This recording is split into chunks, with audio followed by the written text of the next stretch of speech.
All right. Welcome back to another live stream. We've got Professor Steve Keen and Professor Mike Radzicki with us today. We're going to talk about sports betting, its social ills, its pros and cons, who are sharp bettors, who are retail bettors, who are casual bettors.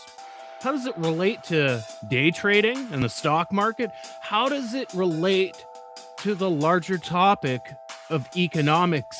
It's going to be kind of a different show because it's a little bit different than what we usually cover on the show, but it should be interesting. Stay tuned.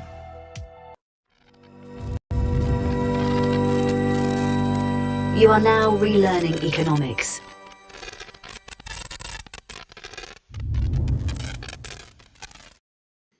Make sure you hit that like button, subscribe, and hit that notification bell so we can be together forever. That's important. I'm looking at the statistics on my YouTube channel. Need more people to hit that bell. I get Steve to put a post on his community tab because, well, he's got over 100,000 subscribers. So that helps me out with the reach, but I'd like to make it a little more organic with my own followers. So I'm less reliant on Steve, even though I appreciate his help. We're going to cover the topic of sports betting today. One, because, well, I have passive income streams and active income streams, and sports betting is one of them. And there's two types of sports bettors. There are sharp bettors, so professional bettors, and then there are retail bettors or casual bettors.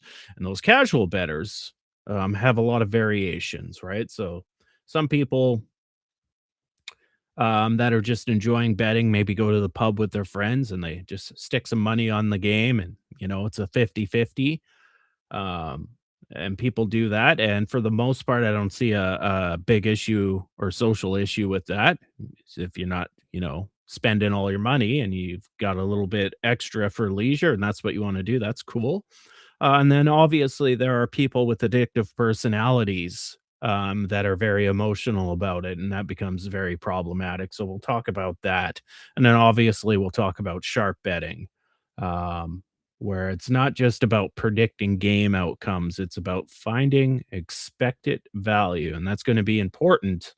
Um, to kind of translating this not only to sports betting, or you might want to call it sports gambling, but to economics as well. Expected value. So expected value, if you're a day trader or a swing trader or even a long-term investor, you're looking to have expectations on future value.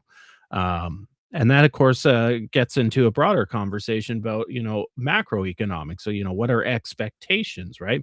Are expectations the same across the board, or are expectations vastly different between agents, right? And that difference, how does that affect when it all comes together? What does that make, right? So there's a lot of conversations that can be had there. If you're in the chat, make sure you put some questions. If you got questions, put a Q or question in front of it. Well, I'll get Steve or Mike to answer it.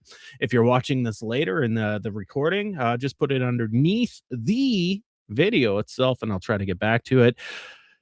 GDP dynamics, my latest release has come out. So its first estimate for the Q1 of 2026 is coming in at 2.89%. You can find this on my Patreon. And if you become a paid Patreon subscriber, you get a full report, basically outlining the different components of GDP and a deep breakdown. It's pretty interesting that I've developed this script that builds out these articles automatically when the model updates.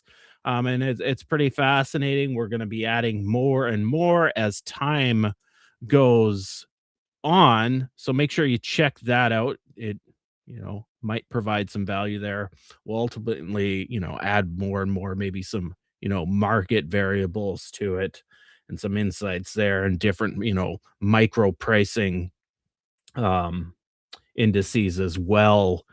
So that should be pretty interesting. We'll bring up the chat, see what's going on. Is there anybody here yet? How many people? We've got at 8 people so far.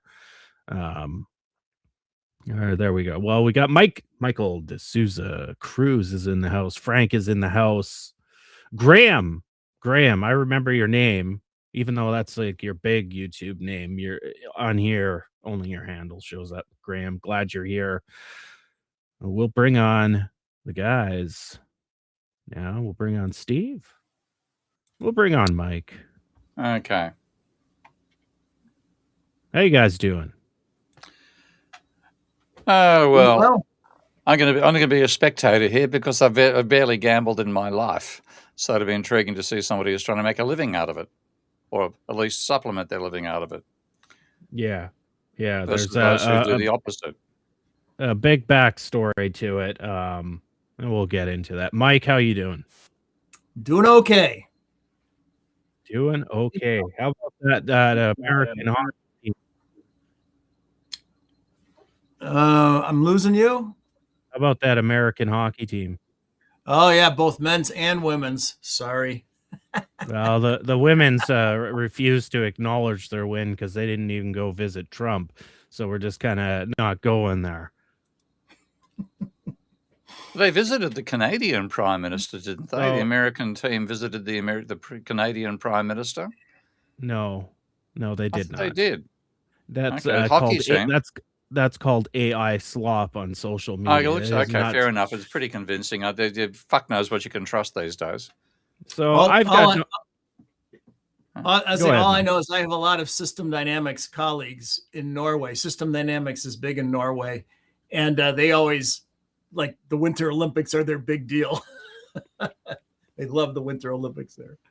Yeah, I've got no problem with Trump inviting them to the White House. They do that with the Stanley Cup winners each year, the NBA winners. That's pretty much tradition. So it's been a little bit political. As for the State of the Union, that's America's choice if they want to celebrate their sports athletes. I've got no problem with that. Trump said some weird things about the women's team, but I don't really care about him anymore. So it's definitely some high competition between Canada and the US in this. So see you in 2 years at the World Cup of Hockey, where we will smoke the Americans for sure. Anyways, on to betting. I don't want to get distracted there. I do bet. So I'm going to be transparent here. I do bet, and I am what would be called a sharp bettor. So I'm betting on expected value, not just picking games, right? Every sharp bettor has their own model. Most models, even the biggest models, hit around 60 to 65%. And it doesn't matter how granular it is, even with new AI technology. A lot of big models will use Monte Carlo simulation. So they'll have each player in the lineup. So if we're talking about the upcoming baseball season, we'll have each player, each pitcher, and it'll simulate the games 10,000, 50,000 times, right? And then come up with an average. And some models are more macro. And of course, me, Steve's a macro guy too. Mike's kind of macro, but he likes micro too. So I go the macro route, and I'm around 65%. So that you is mean 65% winning. Yeah, that's about the average, right? Okay. You got to remember, sports, there's a high variance, right? There's luck involved. And so long as your model's at kind of industry specs, then you can compete in that market.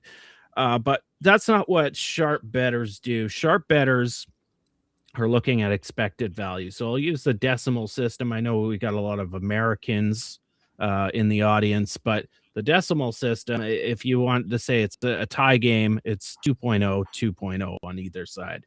So imagine I'm betting on an underdog, and my model says it's a 2.1% odds. That means if I put $100 into that game, I'll get a return of 2.1 times. So you put in 100, you get 210. Yeah. That's a Yeah. multiplier. Okay. Yeah. Yeah, it's a multiplier. That's why I like the decimal system versus the American system, which is plus 100 minus 100. I just find it more intuitive, but I guess American sports bettors would be accustomed to that, but whatever.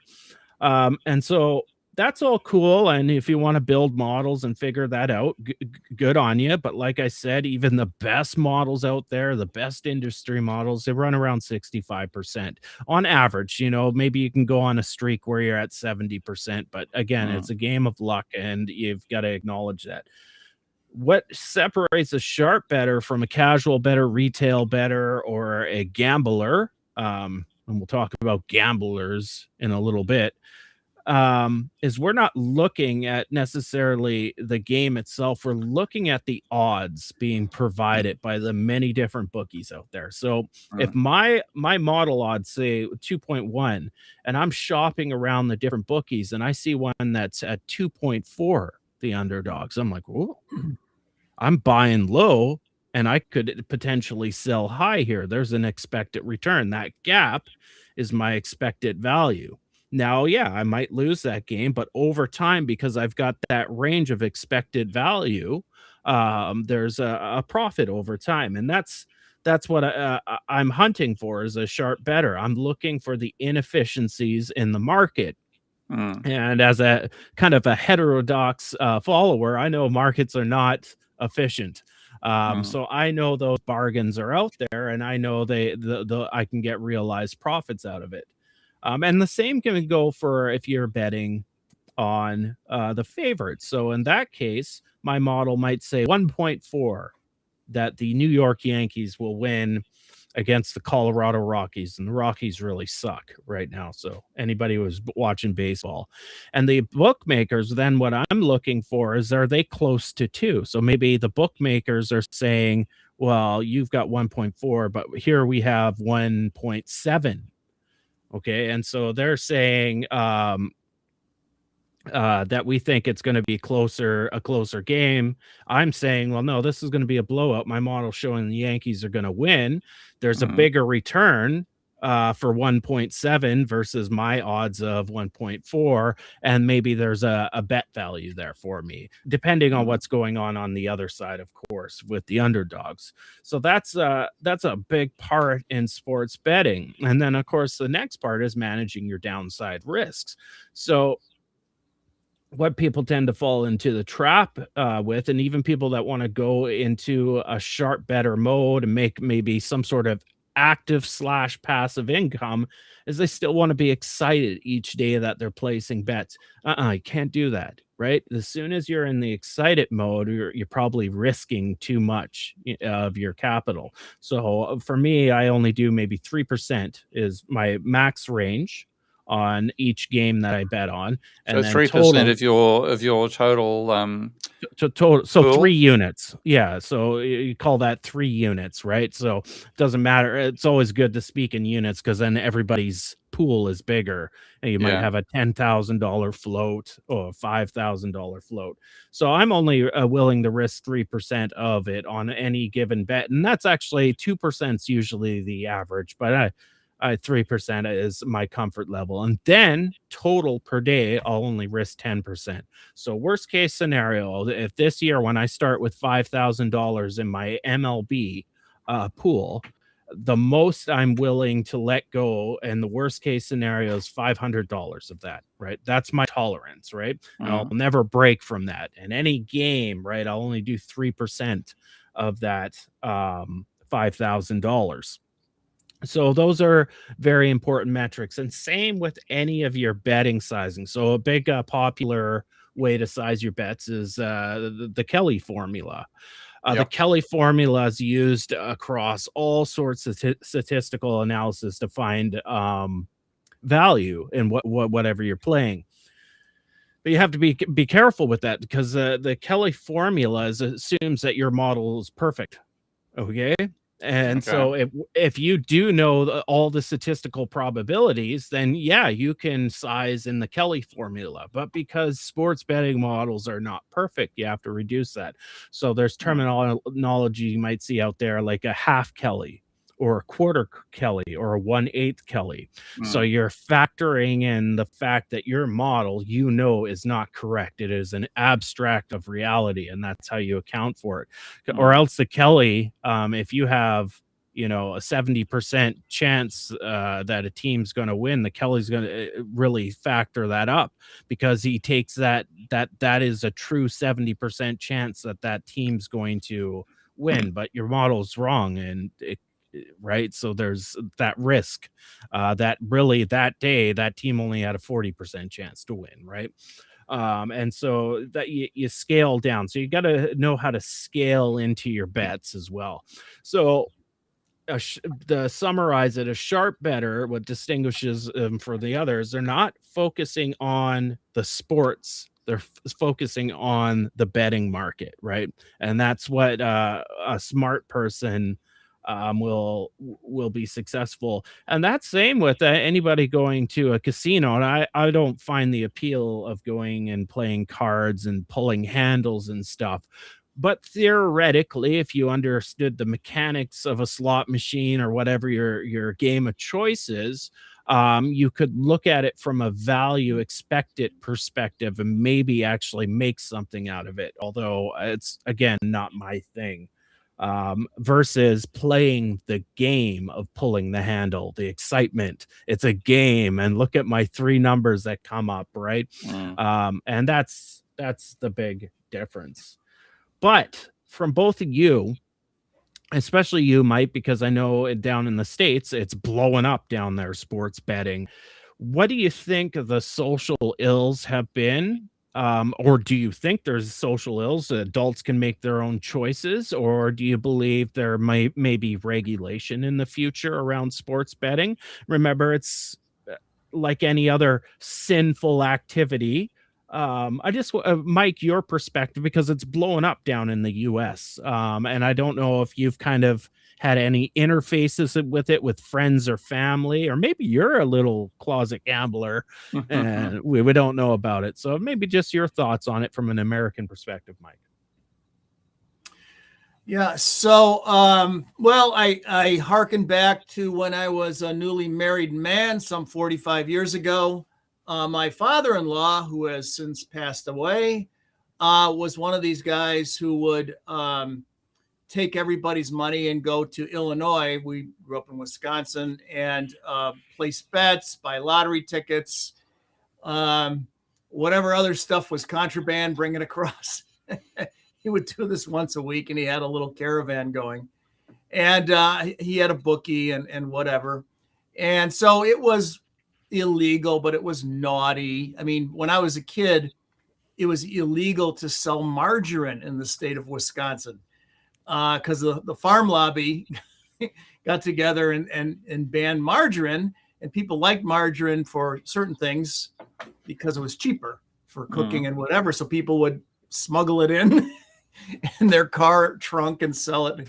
So some of this stuff was illegal, but naughty, not terribly, of course, fast forward to today, and now it used to be, it was legal in Las Vegas and then New Jersey, and now it's, as you said, it's everywhere. DraftKings and FanDuel and what have you. So what do I think about it? Well, I think it's entertainment for people. There are a lot of Native American casinos. I used to do some consulting for them back in the day in Wisconsin, and they made a lot of money at casinos and selling cigarettes.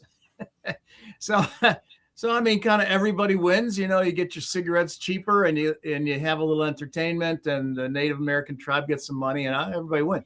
So as long as it's under control, I'm all for it. Go for it. It's you go to a sports bar or something like a Buffalo Wild Wings where there's TV screens everywhere, and you got all these people riveted on Boise State versus Elkhorn State, and you're like, who the hell cares about?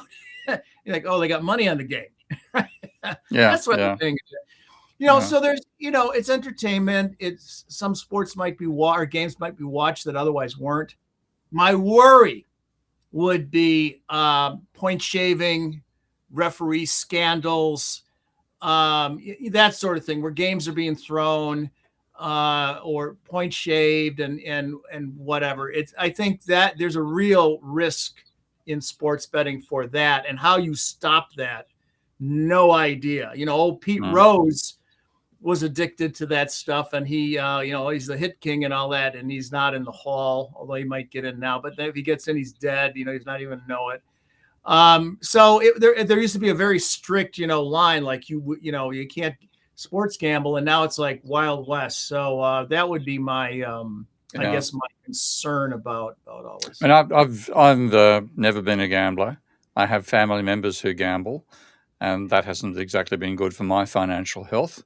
But one thing which fascinated me was actually seeing somebody gamble, not on a sports here, but those poker machines, and seeing the numbers that would turn up. Because my feeling was that people are, if you look at the expected value sort of thing, for example, the expected value tells you, if you've got a 60% chance of winning, then you'll win 60% of the time, lose 40% of the time, and you get a arithmetic average out of it. But I'm watching somebody gamble on a poker machine, putting in $1 and $2 bets, and suddenly there's $6,000 and $10,000 on the screen. And my reaction was, how the hell does that happen? And it ends up being due to the difference between the way that economists teach risk and the way that it actually works in the real world, which is the idea of ergodic processes versus non-ergodic. And for people, those are just two weird words. What ergodic means is that ergodic thing is basically if you got being offered a gamble and you could do it 100 times at once, then you get the ergodic outcome. If you do it 100 times sequentially, you get the non-ergodic outcome. And my favorite example there comes from the mathematician Ole Peters, who's a critic of expected value theory in economics. And he gives an example of where you offered a gamble where you have a 60% chance of getting $1.50 back. Sorry, 50% chance of getting $1.50. Put down $1, get $1.50. 50% chance of getting 60 cents. So you put down $1, you get 60 cents back. And you work out the odds in expected value terms. It's 50% of $1.50 or 1.5, which is 0.75, and 50% of 0.6, which is 0.3. Add the two together, get a 1.05. So you put down, on average, 1, you get 1.05 back. It looks like a winning gamble. Now, if you do that, let's say you have $100, and you say, the casino is going to offer you this bet. So put down 100, you have a 50% chance of getting 150 back and a 50% chance of getting $60 back. If you say, well, I'm going to do that on 100 tables, I'm going to put $1 down on each of 100 tables, then if you get a 50-50 outcome, you get to put down 100, you get 105 back. And that's the economists will say that's a reasonable gamble, you should take it. But if you then apply that to sequentially gambling, say you put $100 down on one table, and then whatever you get back, you gamble the whole thing. So if you get back 150, you do it again with $150. Put the 150 on the table. If you do that and you get, so say it's a coin toss. So it's you're tossing a coin, doing it 100 tables. You're likely to get 50 heads, 50 tails. Put down $100, $1 on each table, you get 105 back. So you come out ahead. But if you do that sequentially and you get heads and tails and heads and tails, so 50 consecutive heads and tails pairs, then the first 100 becomes 150, and then you toss and you get 60% of 150, which is 90. So each time you do it, you're reducing your money by 10%. So if you do that gamble 100 times sequentially, rather than getting $105, you get 72 cents. You get wiped out. That's the negative side of it. But on the other hand, if you got, say 100, let's say on the ergodic process, you have 100 gambles, each for $1 each. You toss the coins, you get this absolute wild card, 100 successful tables. From $100, you get 150 back. What's the point? But if you do that sequentially, if you've got 100 consecutive head tosses where you gambled and gambled and gambled, the amount of money you end up with 100 is, I think, $4,000 billion. It's something like 4,000 times Elon Musk's current worth. So what gamblers do when they sit down and their minds go through, what can happen to me, they compound this win, win, win, win, win, and they don't see the final odds for a run of losses, which will wipe them out. What they're actually looking in terms of is, 100 consecutive gambles, I'm going to be worth 4,000 times the worth of the whole planet. And that's what I think sucks people into the gambling, that prospect of absolutely outrageous returns. Whereas when you look at the average over time, people who are taking that gamble, which has got a positive expected value, wipe their money out over time, because the geometric mean, which is what you get when you gamble through time, is very different to the arithmetic mean, which is what you get when you gamble across space. So, Steve, even I was having trouble there. Okay, so you remember Sorry. last week when I said, you still got it on me with math? Here's a Yeah. prime example. So, can you just summarize that? Are you saying that even people that use, positive EV betting, expected value betting, will ultimately get wiped out? Yeah. Because Okay. what you're doing Okay. is you're applying Woo. an arithmetic mean to a geometric process. Okay. And see, Ex and that's one reason. Yeah. ex Explain explain that a little more, those two concepts here, because I'm actually Okay. Well, interested. an arithmetic mean is you simply take the number of instances and divide by the number of throws. So if you have the expected value calculation says that you're going to gamble this 100 times, and the odds, if you're working in terms of like a fair coin toss, then the average is going to be 50 heads and 50 tails. And so you apply that to the gamble, where when it turns up heads, you gain 50%. When it turns up tails, you lose 40%. You do the calculation on that, and the arithmetic mean comes out positive. Now, the geometric mean is the product of those bets divided by the number of times you do it. And when you have you bet 100, you get 150. Then you compound that. You bet the whole 150 the next time round, and then you get the same odds applied to that particular gamble, and you get the geometric mean ends up being a decline, because with the combination of 50% a chance of 1.5 times your money and 50%, 60% of your money, the compounding effect that over time is to reduce your money by 10% for each pair. So the real world is non-ergodic. This is the whole idea of applying expected value to making investment decisions, is effectively saying we're assuming you're going to get the average outcome here, which is the arithmetic average. But when you're investing, you're putting money in, you're compounding it over time. And the compounding process is totally different to the averaging process. There's a great book you should buy on it, which I have yet. I've only read a bit of it, unfortunately. Hang on, let's see if I can find it here.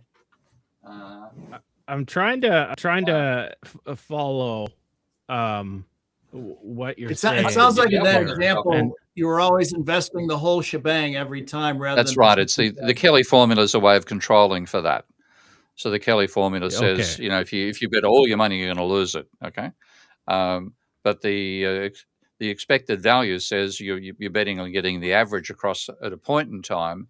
In fact, investing is putting money into a process and then it compounds over time. And they're two very different things. Okay. I thought you'd be familiar with that. So, okay. Well, okay. no, I'm just I have to. Okay, here's the thing. A lot of people give me credit for being smart. One, I'm not smart, but two, where I am smart, I have to actually physically be working on a spreadsheet or a model to start Okay. getting. So just listening to a lecture, I sometimes I Yeah. need to rewind it a little bit. So I think I agree. Why can I not move my freaking? I hate it when Restream does. Guys, I pay $50 a month for this streaming Restream, service yeah. I use. Yeah, and thankfully, by the way, guys, super chats are welcome, but my ad revenue is what do we got here, Steve? That's the book you should buy, okay? An Introduction to Ergodicity Economics by L.A. Peters and Alexander Adamo. And they're mathematicians who realized that economists were applying expected value theory to making investment decisions. And they said, look, that's just completely wrong as a model for what an investment is you place your bet and then you want to see it compound over time. And then saying you place your bet and you get the average across space. And the process which gives you the same results at an average across time as it does, at average at a point in time, as it does through time, is ergodic. And economists basically make a blanket assumption that everything is ergodic. Now, in fact, the number of things which are ergodic is vanishingly small. And the classic example of an ergodic process is the movement of the atoms or the molecules in the atmosphere you're breathing inside your room. Now, if you wanted to say, what's the pressure going to be in my room at any point through time, then that pressure is actually the result of collisions of molecules with other molecules. And if you wanted to try to track that to work out what the pressure was going to be sometime in the future in your room, then you'd have to track the movements of trillions and trillions of molecules bouncing off each other. It's an impossible task. The dynamics is nobody can ever work that out. But because it's ergodic, you can take the average at a particular point in time and use that as the time as well. So this is the idea of statistical mechanics and all the stuff Boltzmann gave us about thermodynamics. It talks about thermodynamic equilibrium. So the result, the pressure that's going to apply with you do all the dynamic processes of all the atoms inside your molecules inside the room you're in bouncing off each other, impossible task. Take the average at a particular point in time, and that'll be exactly the same because it's an ergodic process. Now, economists make the mistake of believing that applies to everything else, and it's an absolutely trivial number of things that are actually ergodic by nature. I'm amazed. I thought you'd know this stuff, mate. Sorry. That's okay. I didn't know. I learned. There's a purchase for you, okay? Yeah, I probably okay. So I recommend anybody buy his book because I like him, but I probably won't get around to it. And I'll definitely be doing a whole lot of expected value this year, making my money. I'll send you a case of beer, some good high quality Canadian beer throughout the summer, Steve, and the bad. It's better than Canadian wine, I've got to admit, but I don't drink beer. Okay, well, I actually have drunken Canadian wine at a Canadian wedding where I was the film, where I took the film of the wedding. Here in BC, in the Okanagan, we have world famous wine. So Canada's got a broad, geological area. So wine country in the Okanagan, it's very Mediterranean climate there. Oh, okay. This is near Toronto. I've forgotten the actual name of the town itself, but yeah, I know. Yeah, it was pretty wimpy wine. My filmmaking, and I'm an amateur, was better than the professional wine we were drinking at the table for the vineyard. Great wedding, though. Thoroughly enjoyed it. So let's. So Frank brings up a very important point here. Gambling is a great tool for underworld recruiting. Desperate people looking to repay debts to keep their life and time and their limbs. Of course, if you go down that dark. I'm sorry, but I've got to say I've had, not myself, but family experience of that, and people get themselves caught in gambling debt, and they will do ridiculous things. And there's this is one reason the casinos developed in Las Vegas, because that was the way the mob managed to get money off the American public. But yeah, people get caught up in gambling debt, and the worst I've personally had unfortunate experience was somebody paying 10% per month. But I've heard of people in that same casino paying, I'm not joking, 100% per month interest. Yeah, and that's how desperate people get, and that, of course, destroys relationships and families and everything else. I think that's where there's an industry responsibility on education on this. And in responsible industry in gambling. yeah, because people. Here's the thing, Steve. People just like during Prohibition are still going to drink. Oh, right? yeah, I can see why people gamble, because I mean, like, you're not in this category, obviously, but there are people who are middle-aged, retired. The work used to give them an activity to do. Then they end up they're retired. They've got a bit of income coming in, and they have no stimulus, so they go to the casino for the lights and the flashing signals and things like that, and they chat with people as well. It's a social experience as well, but it's ultimately you're exploiting people for the fact that they have essentially no purpose in life, and that's Yes. again the product of the type of societies we live in. So I make no mistake, when I, earn my profits, which will be guaranteed over time, Steve. I'll be sending you some fine wine. There you Um, go. I make no qualms that the reason why I make those profits is because somebody didn't pay their mortgage. And that actually is, Yeah. growing the business, and that I do find problematic Mm, because we know how humans are, right? And we know once mm, a human gets stuck in a rut and there's no way out in our society, yeah. that becomes problematic. And I start to think, okay, yeah, all adults can make their own decisions and reap the consequences or the rewards for those decisions. But sometimes, I feel like our world is set up in such a way that once you're down, the system doesn't allow you a way out. And I watch, like, Mike will attest for this, like DraftKings, Bet360, et cetera, et cetera. There's just a whole bunch of soft books. Soft books are the small bookies that'll get the inefficiencies that I try to target, where the sharp books are like the big industry standard. But anyways, there's a ton Mhm. of new soft books, and now their commercials play during the sports games themselves. It's just flooded every game, every commercial. I'm sure Mike Ads even for gambling. Ads for gambling. ads Yeah. for Yeah. gambling. Yeah. And it gives us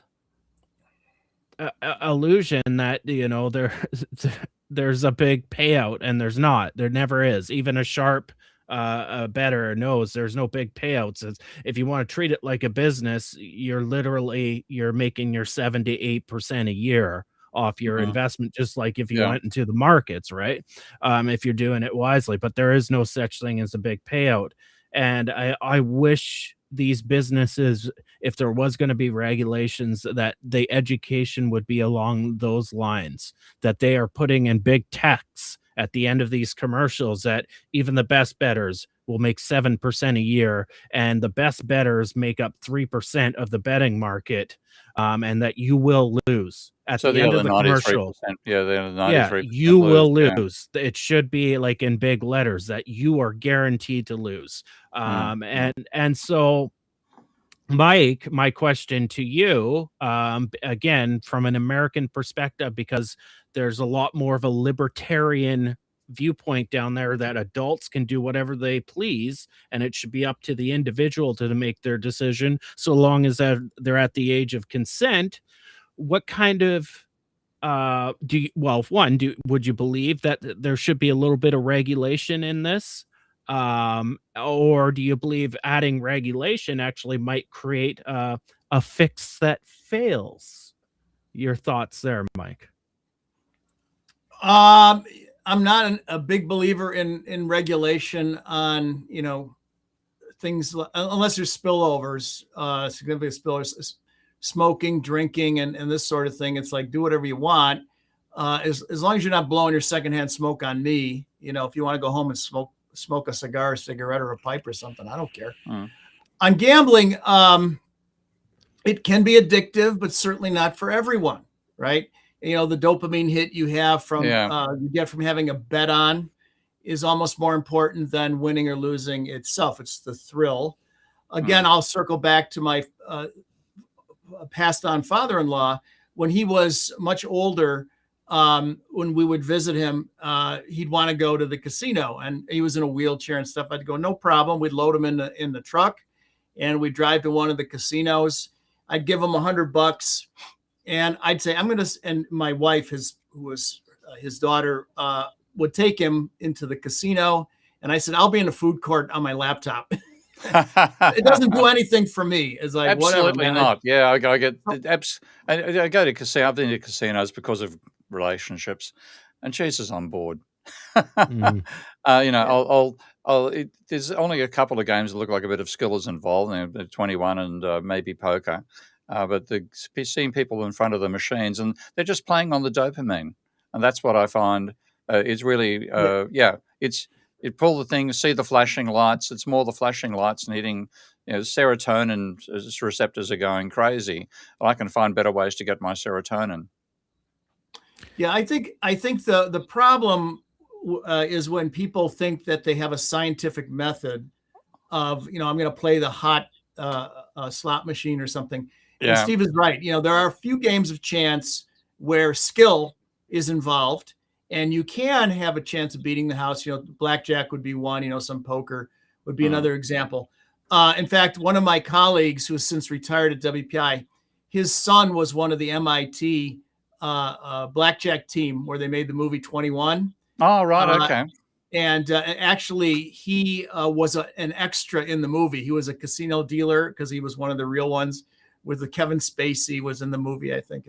And from his winnings, he bought his dad this exotic sports car, which when my colleague retired, he sold to a buddy of mine. So it's still in my buddy's garage. It's the 21 car. And I said to him, I said, what do you think about your son being involved with that as a student at MIT? And he goes, yeah, tuition dollars well spent. But the MIT kids had figured out that, and it was legal. It wasn't illegal, that you could beat the house, but it was an elaborate, thing to make that happen. But by and large, it's the people who believe they have a system. They got a tip. Whether it's the ponies or dog racing, horse, whatever, any of these things where they just think that, they've got an edge, and they really don't have an edge. So, education is important.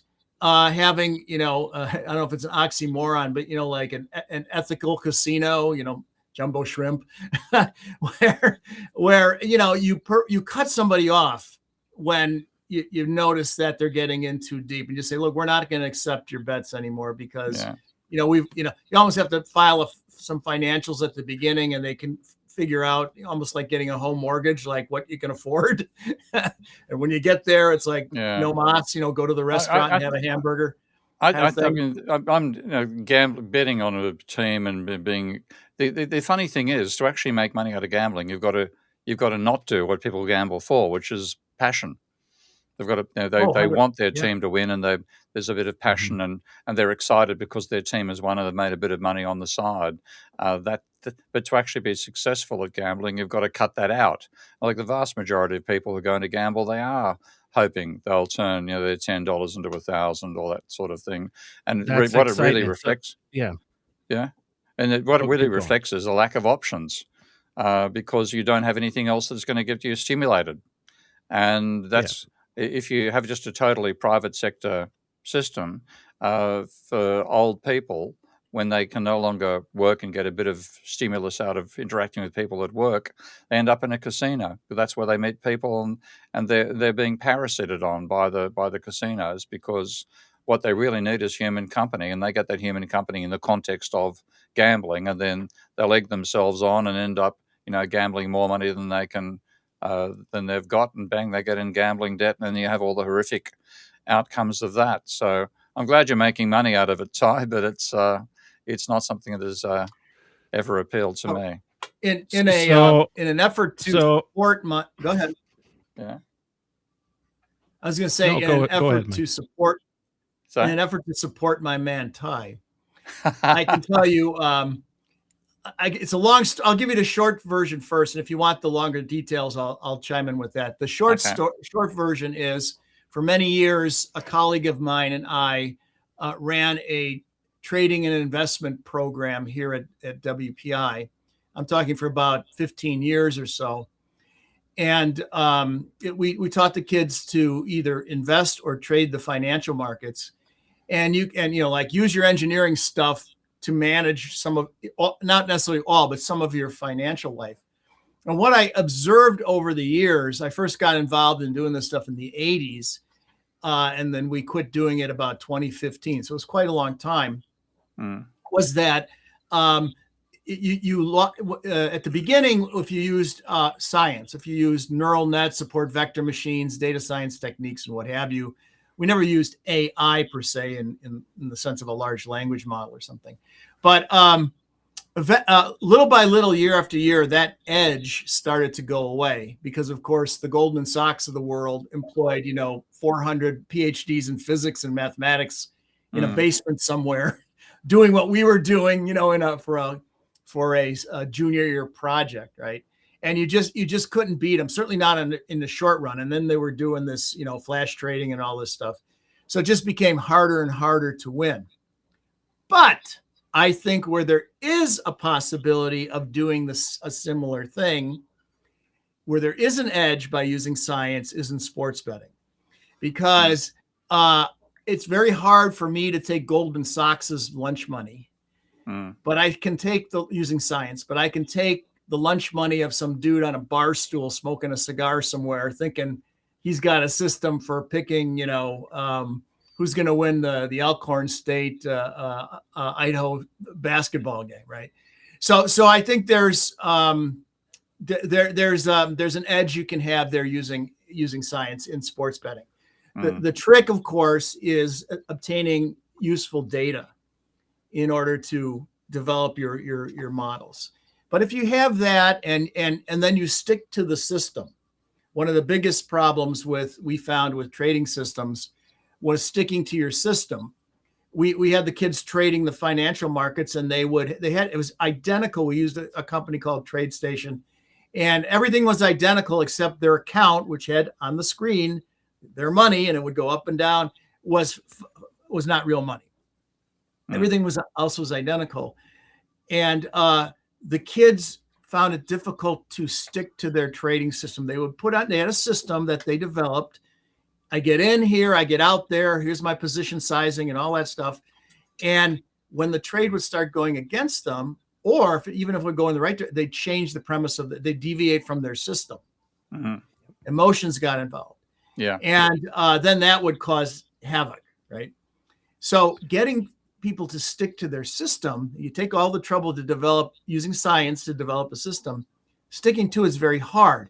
And I believe at one point there was a study done, I believe it was at the University of Iowa, where they tested, they subjected human subjects, or asked them to participate in sort of risky games to simulate trading. And people with brain damage were the most successful, as I remember, because they're like emotions. They were like Mr. Spock. They were told, do this. And they're like, okay. And they just did it. They weren't, emotionally involved. No serotonin getting back in the way and disturbing their behavior. Whatever the damage was done, And so I think that was the hardest thing. If you're going to go ahead and do this, use science, develop a trading system, a sports betting system. If you got the data and you got the acumen to create such a system, you got to stick to it, and you can't let emotions run wild. Yeah. So there's a whole lot there to address from my perspective. First one is Mike was just mentioning there, and there's these studies there. I don't know if there's published ones, but in the community of gambling and day trading. Hello. I think he's gambled his way out of the.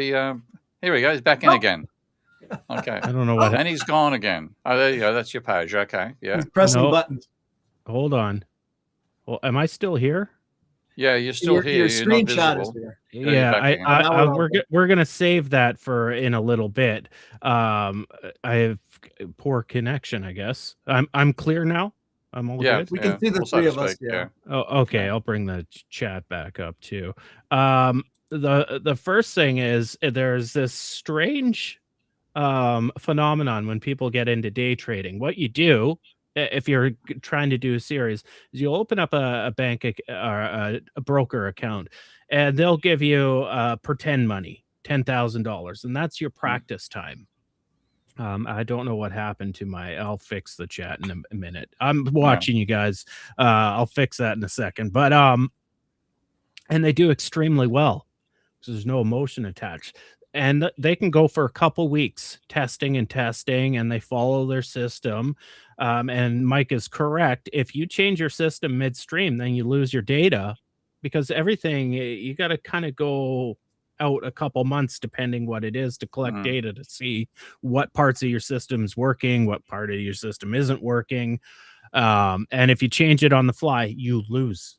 You lose right away, because now you've lost what maybe you were doing wrong in that old system, because now you're doing something else. But anyways, there's a strange phenomenon. As soon as they get into real money, they start losing money. And that's a clear indication that emotion is taken over. The next thing is, and you guys reiterated it, and I said it as well, is you cannot do this if you want to make money on the side from this. It can't be based in emotion. You can't be having happiness. Be happy to watch your sports team, but you shouldn't be happy doing your betting. That's a job, right? There should be zero euphoric, or the endorphins going up the back of your head and up to about, should be zero of that, right? And that's a big problem, and that's an easy trap to fall into for anybody. So my first year, 3 years ago, trying this, I knew all those things, but I fell into the trap. I got excited. I'm like, oh, I'm not. I think it was when I've blown that first year, NBA, NHL, baseball. I blew up my account, all gone, and I just stopped mid-season. I got other ways to make money. I don't want to lose anymore. Yeah.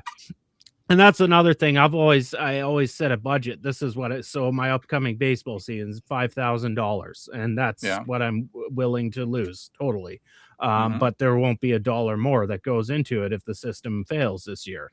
But that's a big part of it. But another aspect is, Mike is correct.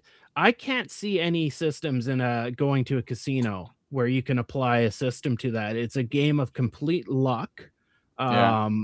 There's random number generators, I'm sure, in those slot machines. Like, I can't see a system being built out of that. You could probably count cards for blackjack or poker, but that's highly problematic. When you go into a casino, you can get some broken knuckles and fingers.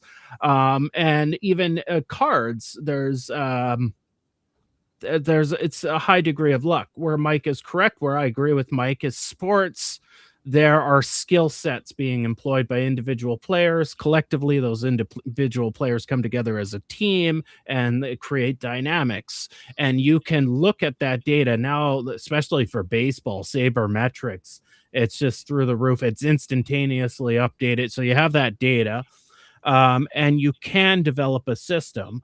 But where people fall into the trap of developing that system is they don't admit your model is only going to be 65%. You have to factor that in, no matter how good you are at building models. And I've gotten really fucking good at building models.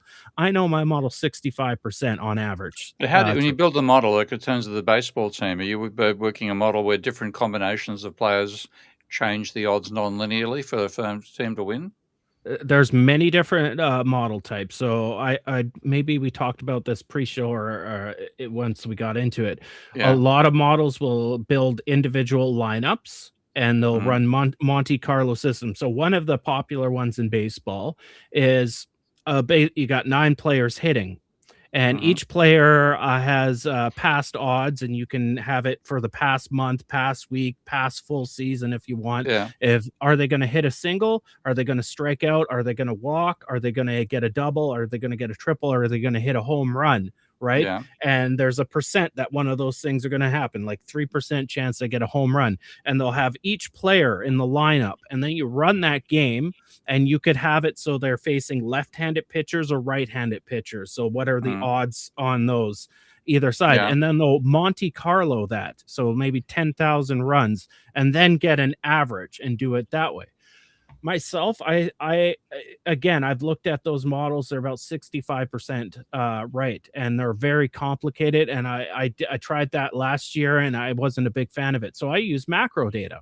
I'm a macro guy. I don't think you can really build micro up into macro all the time. There you go. Okay, the fallacy of composition strikes in sport. Okay, it kind of, but even your micro data for, let's say, baseball, it's abstract to the real world.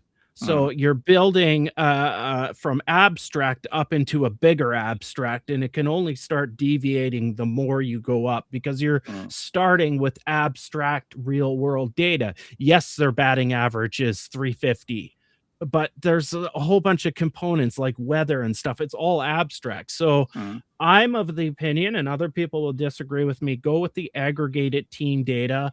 I'll show my model in a bit. You know, I do look at how a team faces on the road versus home, if they're facing left-handed, if they're facing right-handed. I do account for starting pitchers, just like in hockey models, the starting goalie is a big deal. In football, the starting QB is a big deal. In baseball, the starting pitcher is a big deal. Although Mike will know, starting pitchers don't pitch nearly as long into games anymore.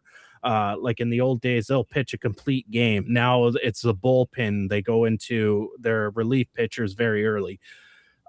So that's even in the NBA, they're doing load management now. Yeah.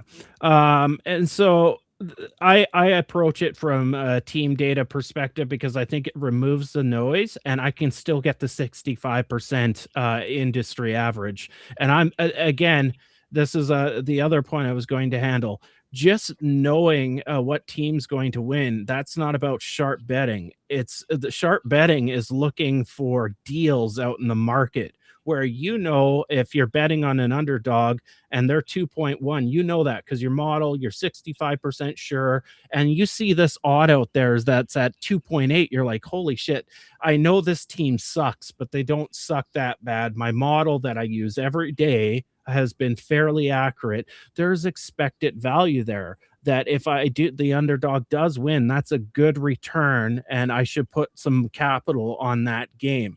Now, if it's close, like if the odds are at 2.15 and my model says 2.1, I don't place a bet on that. There's very little expected value in placing a bet there because I'm not getting it's. If you look at it from the perspective, you're buying low and selling high. If you look at that bet that way, and the final metric really that bettors will use, like sharp bettors, is and this is the part where we, Steve, you weren't thinking about earlier, is you have an opening line for the bookies and where they close at. So if I want to see if I'm being lucky or there's some set of or a set of good rules in my system that's showing, okay, you're seeing something here, Ty. If the opening line starts at 2.8 and it comes to the game time where it closes and it's down at 2.15, that means I was right about what the market thought that team was going to do. Right. And so I caught the inefficiency there and I have that huge I win. So people might start buying in as those odds come down, but I've got the best value in there. That's in terms of the odds if your underdog does win. Yeah. And so that's about finding expected value. But you have to admit you're going to lose. You have to be prepared to lose. And so that's where it comes into, you shouldn't be excited. If you're like, oh, geez, the last 2 weeks, just betting 3% most on one game and 10% a day, I'm not making any money in the last, I'm down $200. And so your emotion kicks in. Well, I could kick it up to 5% a game and 15%. And then you have a winning day the next day and you're like, oh, this feels good. I finally won. I put my percentages up. That's when you're going to eventually, it'll wipe out your whole bankroll. You have to stick to it, and it has to be very boring. You have to treat it like a business, and you have to admit that you are going to lose. And if you go on a winning streak, you do not have a better system than the bookmakers in the industry. They will always kick your ass, just like the casino. You had a better run. You just had a good run, and that shouldn't influence how you go forward. You just stick to your system.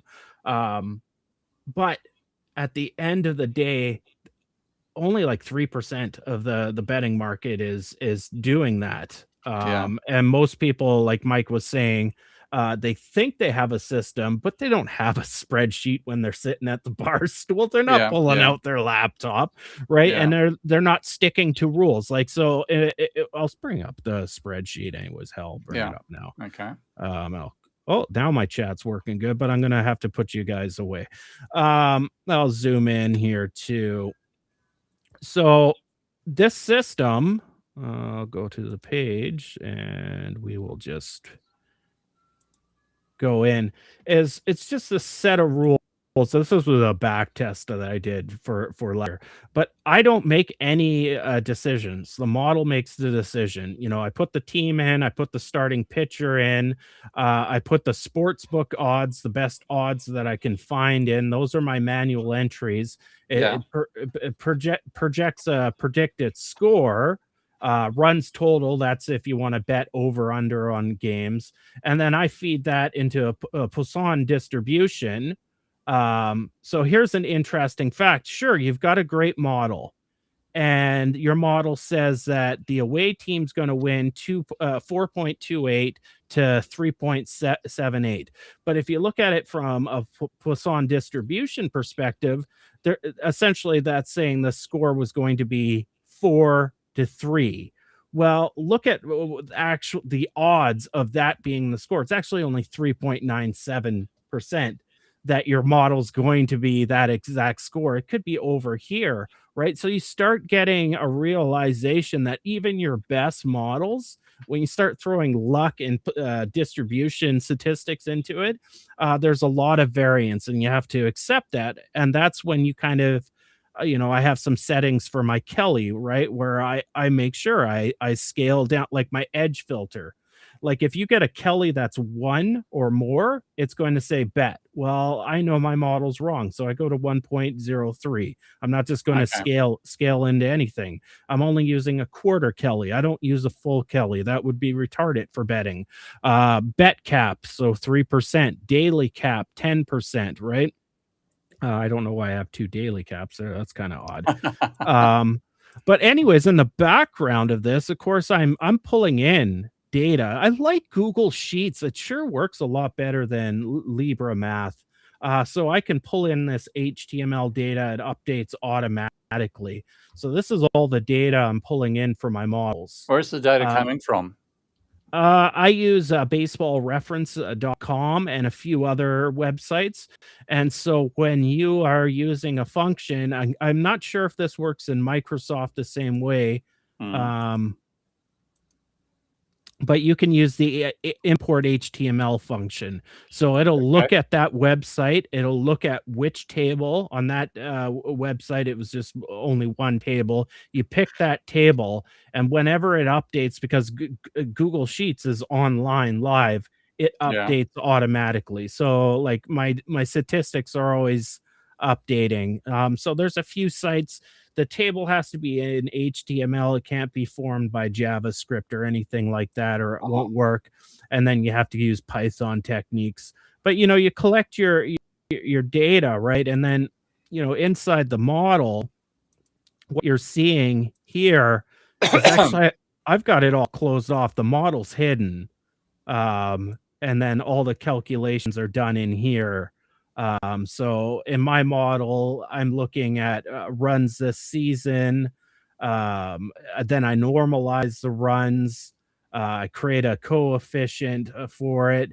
I do the same for pitchers. I look at the last 3 games. I look at the full season for allowed runs, et cetera, et cetera.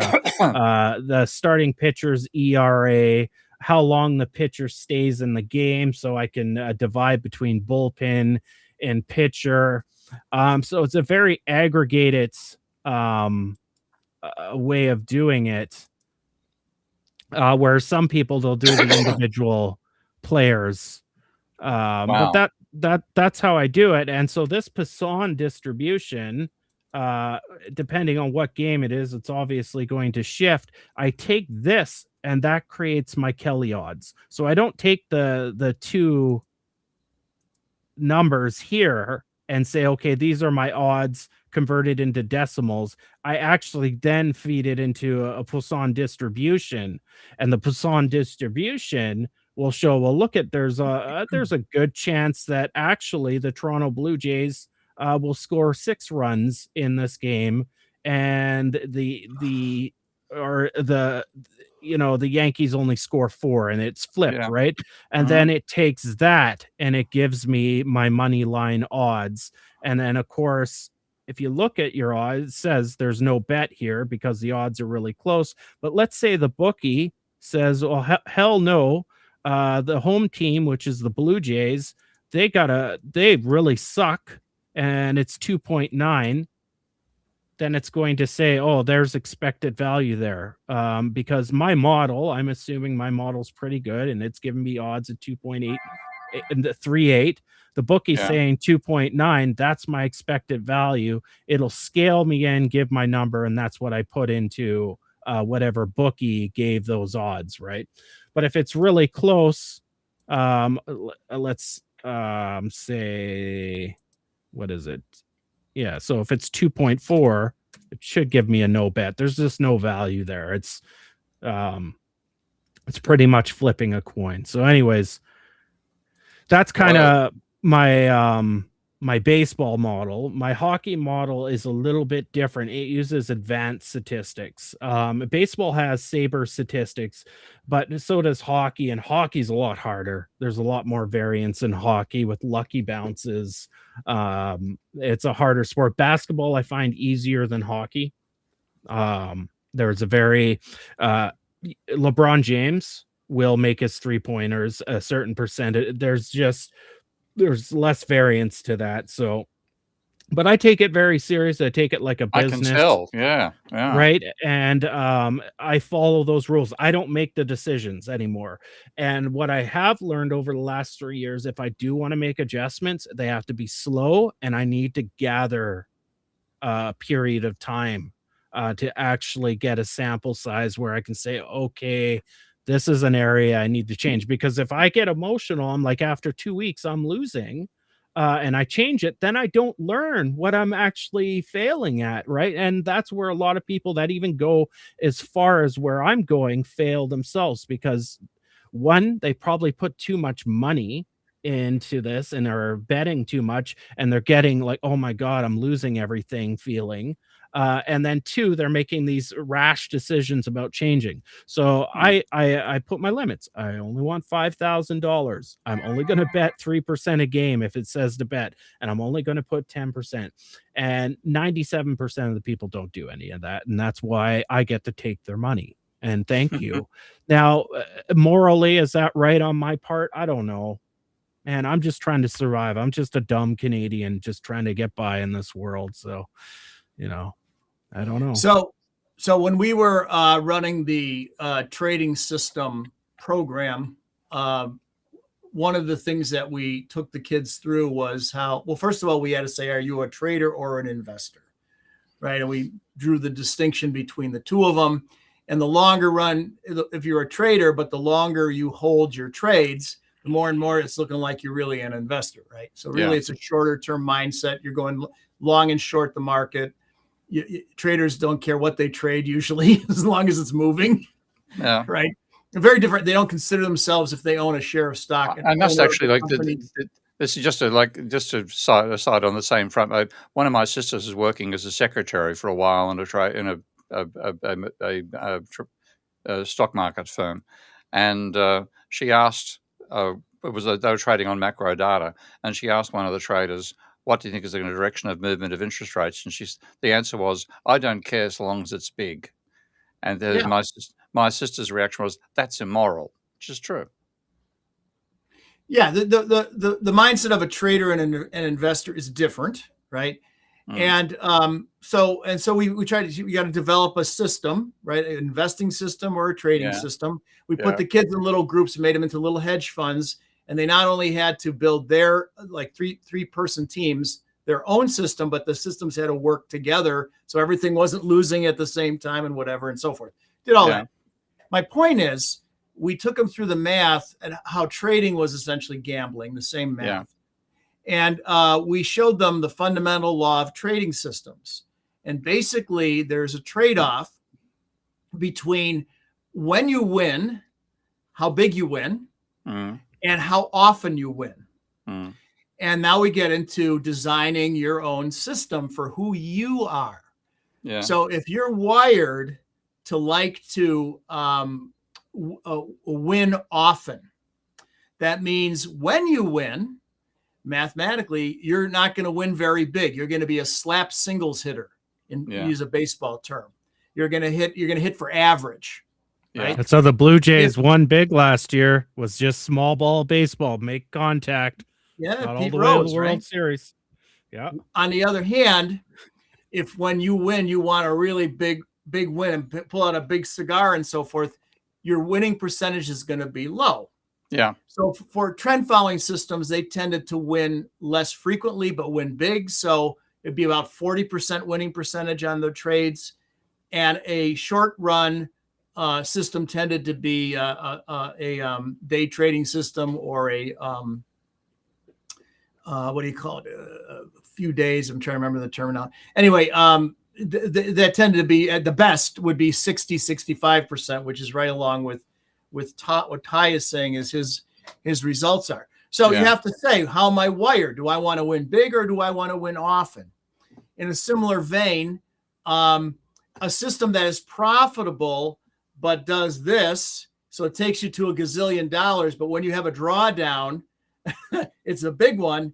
Yeah. If you're starting with a big pot of money, you can weather those storms. Yeah. If you have a small pot of money, even though it's a winning system, you're going to be wiped out, right? So position sizing matters, fixed fractional position sizing versus other optimal F and all the other position sizing rules. You have to, design that for who you are, right?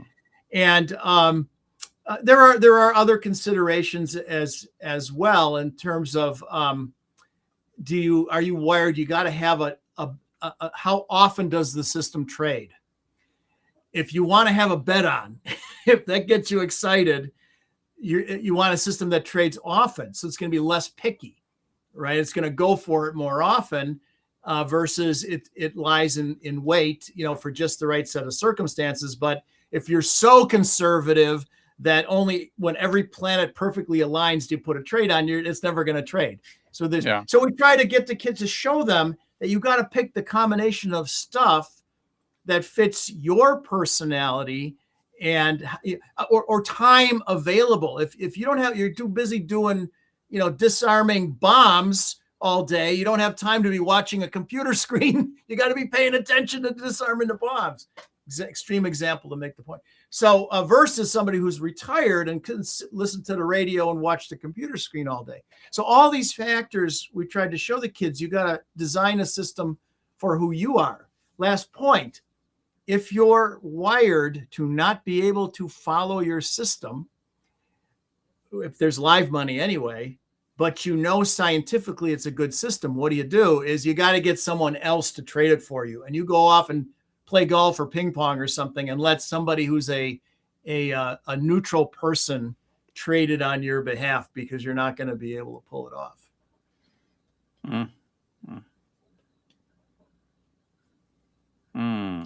What do we got here? Yes, I'm Frank. Right? Frank. We got questions, yeah. Frank. So Ty, maybe instead of sports, you have no control over bet tides. We don't know exactly when they go in. We know exactly when they go in and out, et cetera, et cetera. This is the whole point of markets: is people don't all have the same expectations of what's going to happen. Did Mike just disappear? Here, hold on. Let's bring Mike back. Okay, is he back again? Restream's been Okay. doing this over the last few weweeks. It was pretty bad last week. That's true. Yeah. Yeah. $50 a month Restream if you're listening. I hope you keep the shit going properly. There's no market, so I get your sarcasm, but that's the whole point of why I go into the market, is because there's inefficiencies in people's decisions on placing bets, and there's inefficiencies in soft books having opening lines where they have less information from the market, right? And that's where you find expected value and you exploit those markets. But yeah, if I could bet on the tides, then I have all the perfect information. I could use the Kelly criteria and look at it through time. At 6:58 p.m., it's going to be high tide. I'll scale right into that bet, baby, and I'll win every time. But obviously, in the real world and things that are unknown, we don't have those insider information. This is kind of where I want it to go too, is after talking all about all of this and just going all down all the different routes, let's Mhm, kind of turn to macroeconomics and expectations, rational mhm, expectations, or maybe even talk about irrational expectations. Steve, I'll start with you. Is there, out of our conversation, which we were just kind of going around the mhm, table shooting the shit, mhm, is there some things to be gleaned about how mainstream economists think about rational expectation as an expectations, and then when you look at a betting market, you're like, well, hold on, right? The way they model is definitely not what's happening in the real world. Is there Well, look, something there we can connect to? my favorite thing is the whole the rational expectations concept has dominated macro now for 60 years. Okay. And you look at why did it happen, and it actually relates back to Keynes's critique of conventional theory at the time when he wrote the general theory, because he had this wonderful line saying that the techniques of investment theory, uh, uh, economic theory in general, those pretty polite techniques designed for a well-paneled boardroom, uh, uh, which try to deal with the present by abstraction of the fact we know very little about the future. Well, Keynes was right to put down the neoclassical economics of his time that way.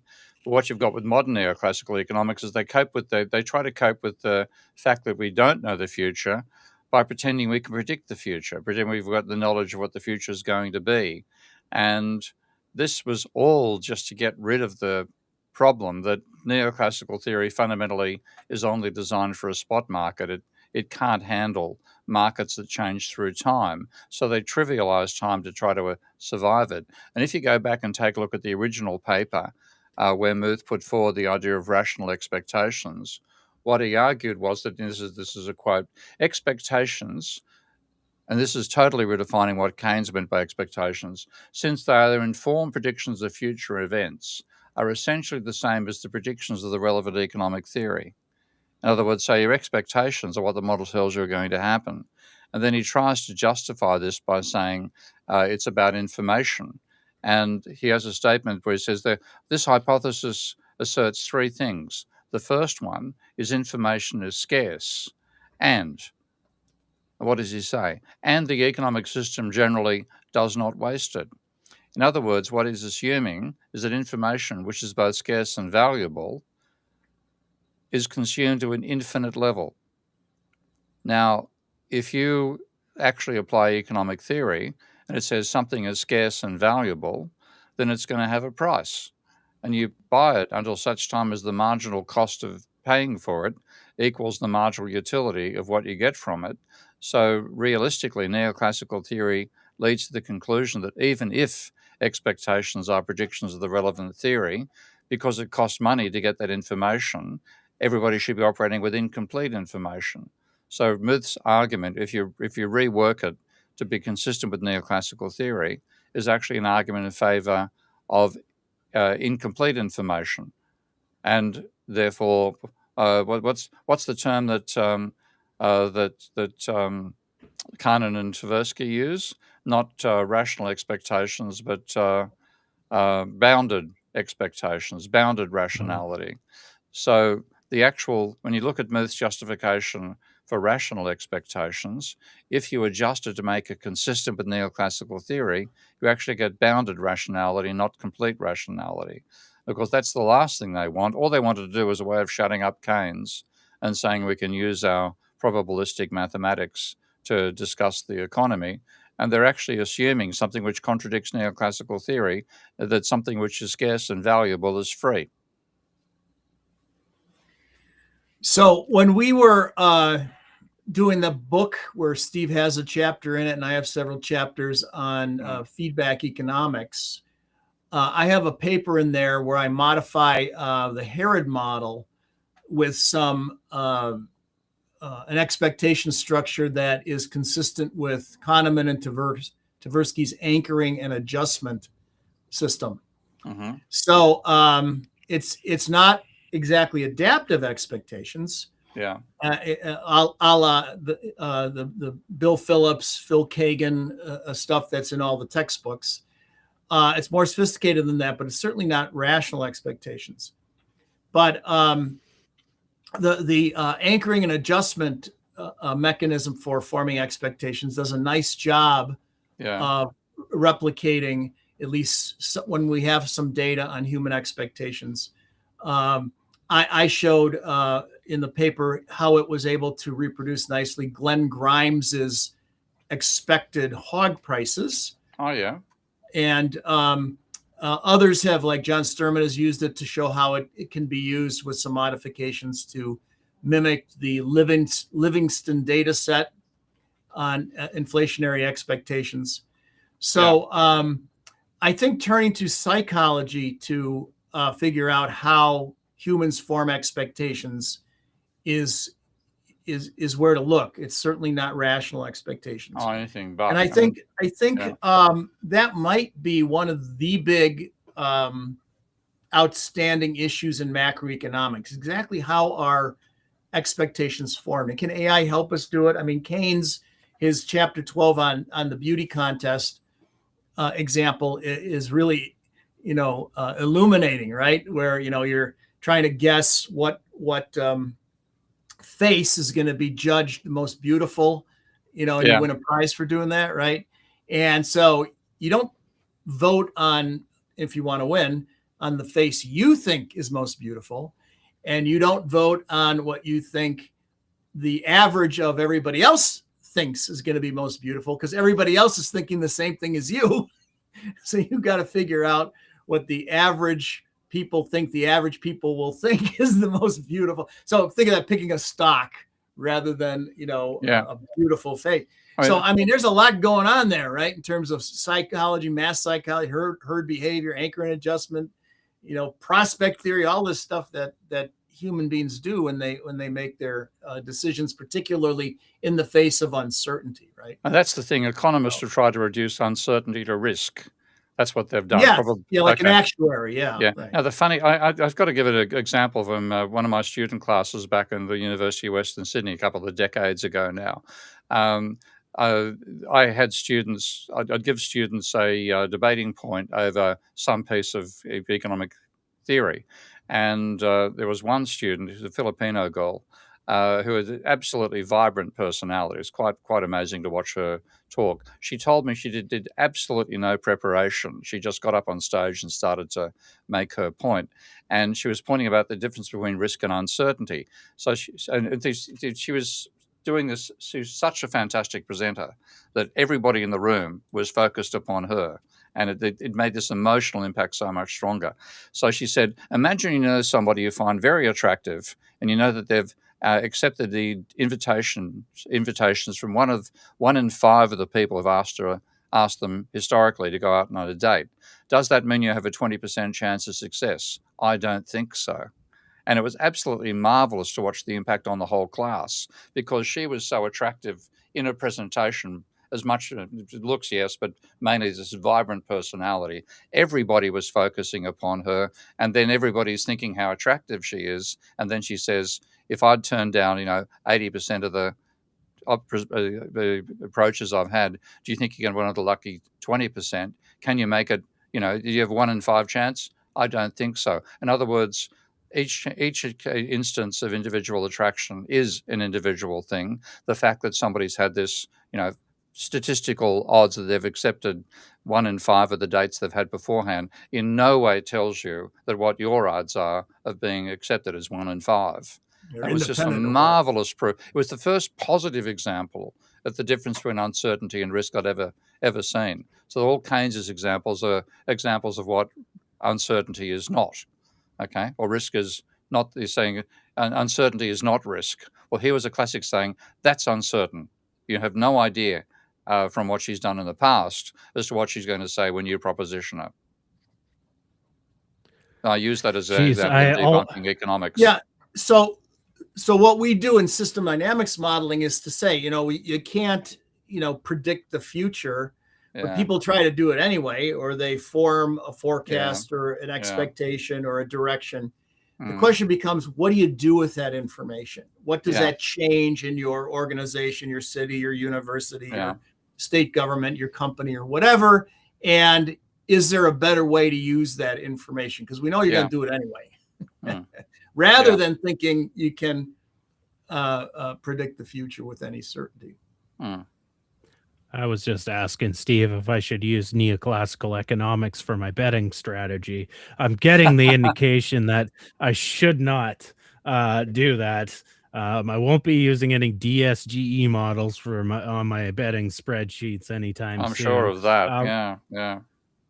Ralph, this goes back to showing I do have home and away in baseball. You're right. So because each baseball field is a different dimension, wind speeds, if the stands are covering the field, can change the dynamics there. But what I have done, I looked into the research again, big models that incorporate that, they're not gaining anything more above that 65%. So it looks clever, it's impressive, but if it doesn't give a better result, it just seems like more work to me. It's more applicable if you're modeling each individual player. So if they are a line drive hitter, wind speed might not affect them, where if they're a high fly ball hitter, wind speed will affect them, then park factors affect that hitter. So it depends on the modeling style, but stadium effects do come into play in the baseball. So I hope that answers your question, Ralph. It just in my model, I decided from an aggregate level, it wasn't important to me. What else do we have here? We did that one. Instead of sports, we've done that one. Okay, here's one for you guys from Frank. The stock market is a bounded expectation. We know about what the government will spend, budget, and remove tax, so we can have a bounded expectation on what the market will probably do over time. Steve or Mike, what do you think about that statement from Frank? Well, in fact, that actually reminds me of some of the stuff you're doing with applied MMT, because a large part of your arguments about what drives stock market responses, stock market gambling, or the buy versus sell pressure on the stock market, is the creation of money at different times over the year. So when you have a high level of tax receipts and a low level of income, you're going to get a surplus. And people then, if they're using neoclassical thinking, they think, well, that's good. There's more money available for the private sector. But if you know the endogenous money theory, when that happens, there's actually less money in the private sector. So you actually, to some extent, you're predicting movements of the stock market and other asset markets, in particular Bitcoin, on the ebb and flow of government money creation as the net effect of government taxation versus government receipts at different times of year. So I think you know more about than I do in that sense, because you have been successful that way, haven't you, to some degree? Yeah. I don't know if I would term it a bounded expectation, but no, I what you just said is exactly what's done at modern macro technology, and we actually look at a lot of different. One of the ones that we really get a kick out of is Bitcoin, Of course, and yeah. how deficits are actually fund its value appreciation. It'll grow during a But deficit yeah. Yeah, and as you can see, it's collapsing now as tariffs have made their impact. Mike, what about your thoughts on Frank's statement that the market is bounded expectations because of government activities? To some degree, I suppose that's a true statement, broadly speaking. But I do think that the way to think about it, maybe, or a better way to think about it, is what is the mix of traders and investors or hedgers and speculators? So, if you're a trader, I used to give some talks down at the New York Stock Exchange years ago, and they don't do this anymore because it's all electronic now. But back then you had people on the floor and everything, and we'd have lunch in the dining room, and it was, fine china and everything. But if you look on the plate, the symbol for the New York Stock Exchange was a bull. It wasn't a bull not and a bear. That's the bull. It wasn't a bull and a bear wrestling. It was a bull, because Yeah. you're bullish on America. If you're shorting something, it's almost unpatriotic, right? So if you're an investor, you're bullish. You're going to buy and you're going to hold. You believe in America, blah, blah, blah, all that stuff. If you're a trader, you just want it moving. You don't care if you're long or short. You'll short it. That's fine. You don't care, right? Yeah. So similarly in the derivative markets, you're let's take the agricultural markets, right? if you're a farmer and you're trying to figure out what to plant next growing season, you're wondering what's the relative price of wheat to corn and what are my prices for seed and fertilizer, what have you. If you're a hog farmer, you're wondering what the price of pork is going to be when the piglets are old enough to grow to market. Do you send them off to market, or do you hold them back to make more piglets, right? Well, to try and remove some of that uncertainty, what do? You play in the futures market. You lock in a price for your bushel of corn or your hogs. And if, on the other hand, if you're Johnsonville Bratwurst buying hogs to make bratwurst, or if you're Kellogg's buying corn to make cornflakes, you'd want to know what your costs are going to be. You lock in as well. So those are hedgers, right? And they use those financial markets to remove uncertainty. But then you get the speculators in there, right? Yeah. And they're looking at, hey, this contract says I can sell my corn for $3 a bushel. If it's trading on the spot market for $2 a bushel, that contract is worth something, right? And I don't, or going the other way, if you're a buyer, I guess Keynes used to do this. You're trying to just speculate and make money on the contract. You don't want to take delivery of that corn or those hogs. Kellogg's wants to take delivery, but the story is that Keynes was measuring the internal volume of the King's College Chapel, because he might have to take delivery on corn or something when he was speculating. I don't know if that's true or not. The story was that he was he's an agnostic, and he's crossing Cambridge very rapidly, walking towards the priest, Anglican, I imagine, at the local church, and knowing that he's a cynic, the priest said some comment about, have you been converted? And then Keynes says, no, but I might have to take physical delivery of a huge cows. I'm wondering if I can use your land to adjust them on. Oh, if it was cattle, yeah, right.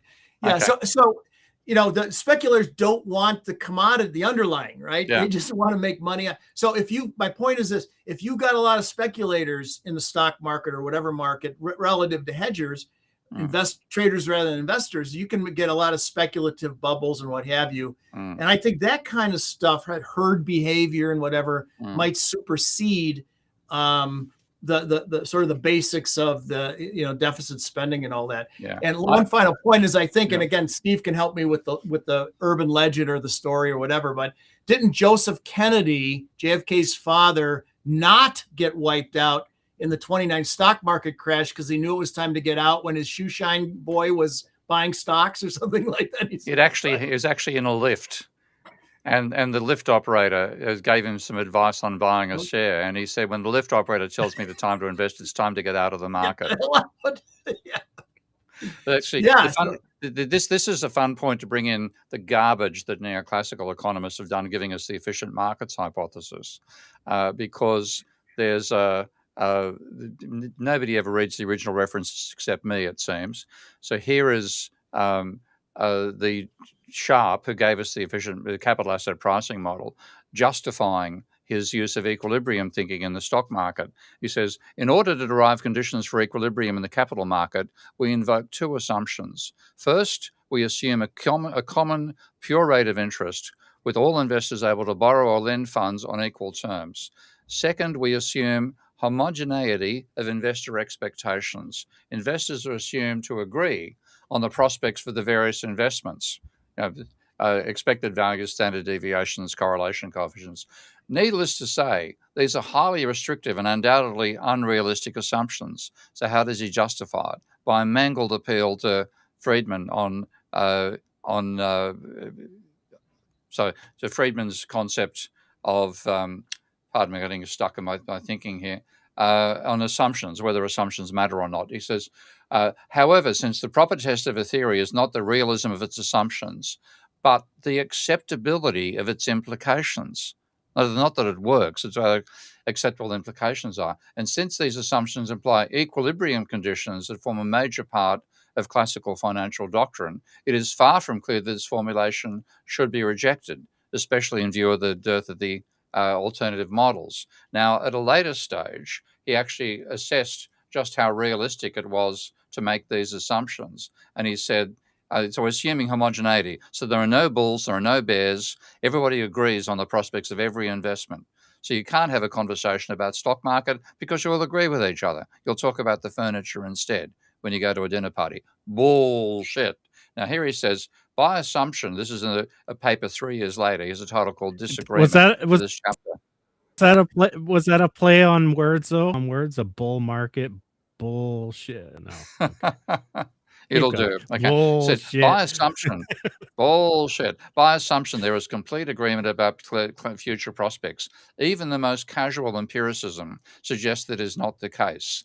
People often hold passionately to different beliefs that are far from universal. The seller of a share of IBM stock may be convinced that it is worth considerably less than the sales price. The buyer may be convinced that it is worth considerably more. On he goes, and he finally says, the consequences of accommodating such aspects of reality are likely to be disastrous in terms of the usefulness of the resulting theory. They don't teach students this particular line when they teach them the capital asset pricing model. Now, this is back in the 60s when he's writing all this garbage.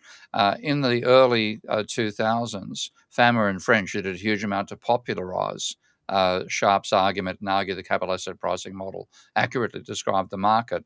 Having 60 years of data to look at, they said that it's a complete failure. And they said part of the reason it's a failure is these assumptions are false. But they also said the assumption is that there's complete agreement, and that the complete agreement is correct about the future. In other words, to get this complete agreement, not only everybody agrees about the prospects of shares and so on, but they're right. So the efficient markets hypothesis is based on the assumption that people can accurately predict the future. How amazing that it failed. Here's actually, so I got a couple of questions here. I'll do Frank's first. I'm wondering if I can bring that. Okay. Would speculators be constrained by available savings credit availability, which is the result of government debt, deficit spending? Trying to think of first principles. So, like, I know just from modeling it, a reduction in government spending or government deficit spending tends to lead to an expansion in credit. So you might be, if you think of it inversely, yes, government spending is going to control, let's say, things like margin debt outside of regulatory constraints. So from that perspective, yes, I think I would agree with you, Frank. If you're looking at it from the perspective that government spending actually reduces credit expansion. So that's an interesting one because like in a macro model that I would build, if a government's spending more, there's lots of indicators that net credit, private credit goes down, which would indicate there's less speculation for markets. But you can also say markets have more liquidity because the government's pumping in more money, especially reserve accounts that banks have, where they can purchase financial assets from each other using those reserves. So that could have an effect. But that's actually a good first principle question to ask because there's two things going on there: private credit and deficit spending. Steve, what are your thoughts? Well, I'm glad they asked the question, Frank, because one thing I've looked at is margin debt over time. And sometimes when I graph this stuff, I fall off my bloody chair because it's even more outrageous than I thought it would be when I first looked at it. So if you look at the level of margin debt as a percentage of GDP and take this back to the beginning of the 1920s. Steve, do you have any? Yeah? Do you have any plot? Do you have any plots? Yes, I do. Show? So I'll just share a screen now. Yes. Okay. So I'll just come up and hang on. See. So I want to share my screen. Boom, and it's this one. Okay. So here's margin debt as a percentage of GDP from 1920 to 2024, and I could not believe that margin debt was down at about 1.5% of GDP in the 1921, and it rose to, let's see if I can get the indicator to go all the way to the top there. A bit hard to pick. 9% of GDP.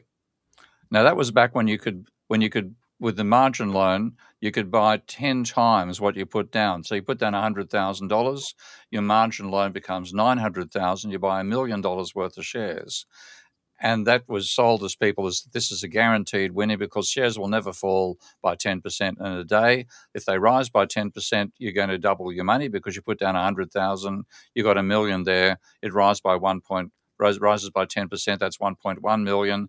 Your net equity's gone from 100,000 to 200,000, and that sucked people in. But look at the sale of suck up, because you go from it being 1% of GDP, so you might say that's equivalent to having a 10% levered position on overall GDP. Up here, 99%. It was just crazy, and this is why you had such an enormous crash after the after the Great Depression, because it went from margin debt went from being 9% of GDP and then capable of buying shares equivalent to 90% of GDP. Down here, the bottom in 1932, it's down to half of 1%. And then you had this period of extremely low margin debt after, of course, Glass-Steagall. One thing Glass-Steagall did was reduce the maximum leverage in margin debt from 90% to 50%. So put down $100,000, you can buy $200,000 worth of shares, not $1 million worth. So for all this period from the 1930s, 40s, 50s, 60s, incredibly stable level of margin debt. And then you start getting into the 1980s, and bang, you have the bubble in 1987. Margin debt reaches 0.8% of GDP, a bit of a rise. Fast forward to where we are now, and you get margin debt being 2.76% back in 2000. Of course, there was a crash in 2000. You then have the same thing happening in 2007, 2.5% of GDP. Now you look where we are now, we're getting margin debt up to 3 and 4% of GDP. Now, that would be fine if it's just on its own causing this gambling. Let's take a look at what it does to prices. This is Robert Shiller's excellent cyclically adjusted price to earnings ratio, where he takes the current price and divides it by earnings, and it divides into earnings the previous 10 years to get rid of the cyclical elements of returns. They do look rather similar, don't they? My argument about what causes share market price changes is that because people are buying assets with borrowed money, the new debt, which is credit, determines the level of prices. So change in credit, which is acceleration of debt, causes the rise and fall of prices. And here's the correlation over 1,200 data points, I might add. This is monthly data. So we're going right back to 1,200 data points over 100 years. The correlation of change in margin debt and change in the CAPE is 0.79. Now, that's just an enormous correlation, and it's showing that what mainly drives the ups and downs of the stock market are the ups and downs of people borrowing money to gamble on the stock market. Amazing. That's crazy. Yeah. That's crazy. I see. I saw a couple things there. Obviously, the 1929 full run up there, which corresponded to government surpluses in the U.S. Yeah, they're running a surplus of 1% of GDP every year and thinking they were doing great things for the economy. And I think that, and of course, you saw my post a few weeks ago, and we talked about, what was happening in the 20s. But what also is interesting is we're seeing a slow run up, a lot slower than the 1920s, of margin debt again. Yep. Again, and that's very interesting. It's a lot slower this time, and hopefully that's something we can address before it really starts going through the roof. So that's an interesting a set of data that you put together there, and showing the price, which falls in line with your housing pricing dynamics. Exactly the same dynamic. Asset prices are driven by acceleration of the relevant debt level, and this is a good reason to say we shouldn't allow people to borrow money to gamble on asset prices, because it's the gambling on asset prices that causes the volatility that they try to exploit. Got another question here for you, Mike, and this is regards to your comment on system dynamic modeling. Are you saying that models, no matter how good they are, cannot predict the future? Yeah, I would say they could predict the short run future. I'll predict the weather 1 second from now. It's going to be like it is now. I got a window right here. I'm right. And I bet you I can do that all day, all night long, and I'd be right. But that doesn't help a farmer who's asking me, what's the weather going to be in the spring for planting whatever crop I want to plant, right? So in the longer forward you go out, the more difficult it is to consistently, not saying you can't ever do it, but it's more luck than science, I think. Yeah.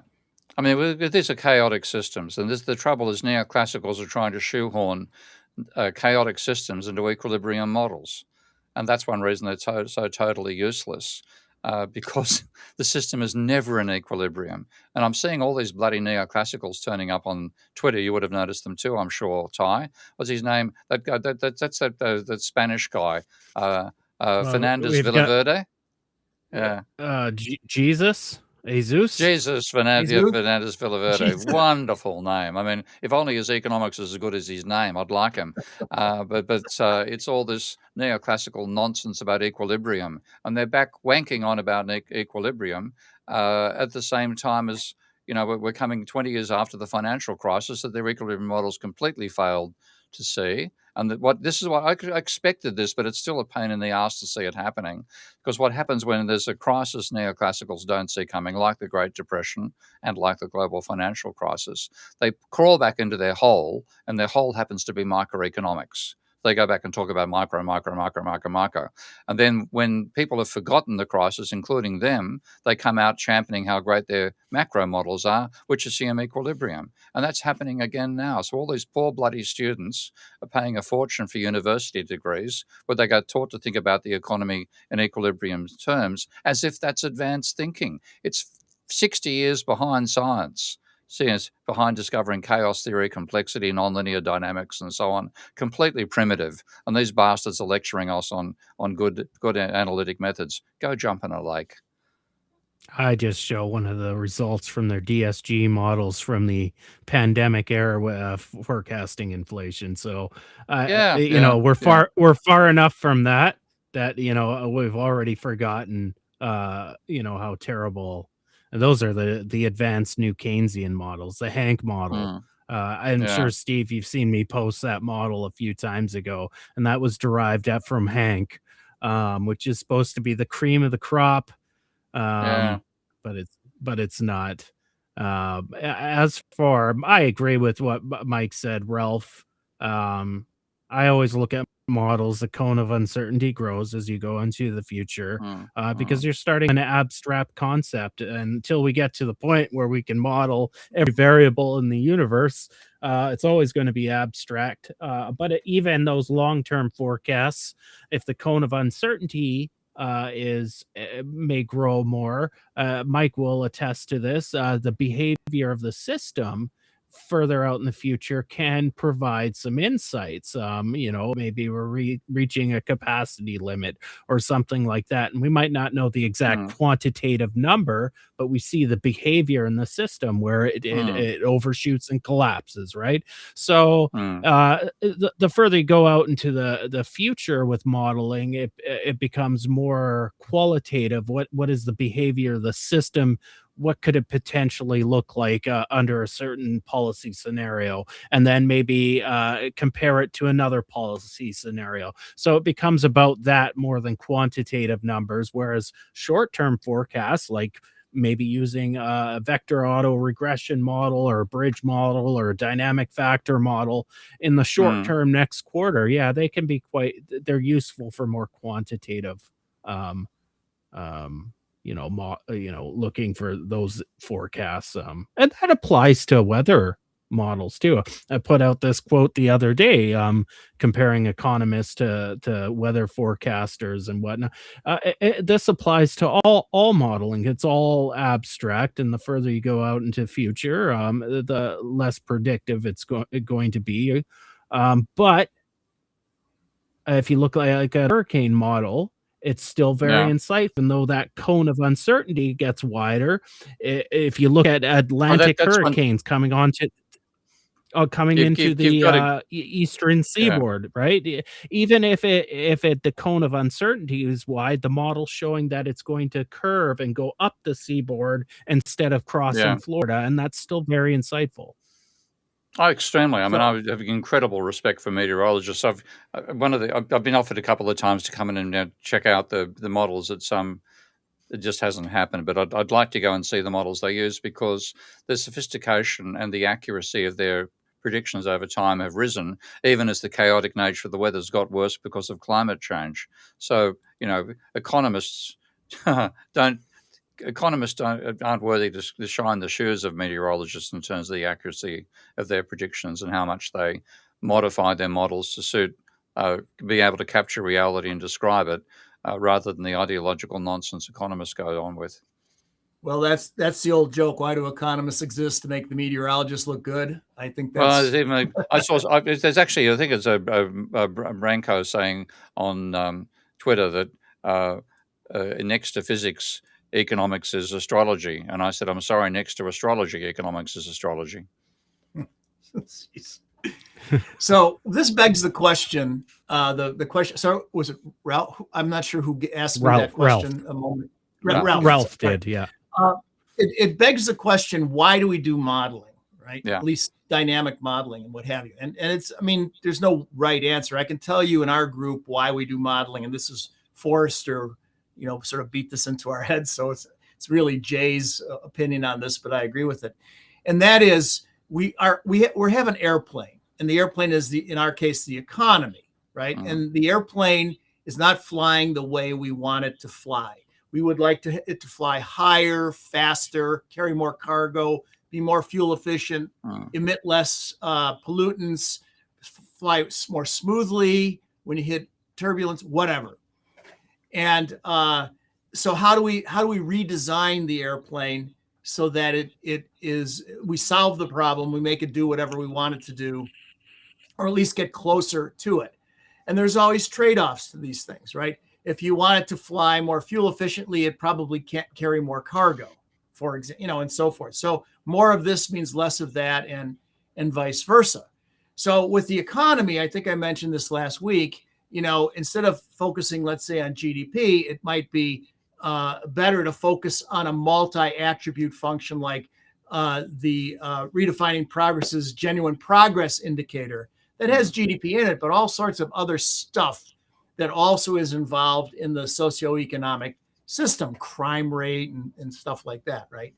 And say, all right, it's the genuine progress indicator is flattened, if not going down. How do we bend it up and make it go up? So how do we redesign the economic airplane to make that happen? And what are the trade-offs, right? If we do this, what happens? If we do that, what happens? It's obvious that if we do this, it'll bend it up. Oh, and it did, but only in the short run, and then it collapsed it. Oh, I didn't think of that in the longer run, and so forth. So that's how we use modeling. We're not trying to say that our models are truth, that they can predict the future. And even if we can predict the future somewhat out forward in time, that's not really the point of why we do modeling, at least from Forrester's system dynamics perspective. Yeah, and that's one of the advantages of the post-Keynesian school in general, because I think if you look at where post-Keynesianism came from, it was from frustration with Marxists and neoclassicals, because they both had teleological elements built into their theory. The Marxists wanted capitalism to collapse. The neoclassicals thought it was a best thing since sliced bread, marginal.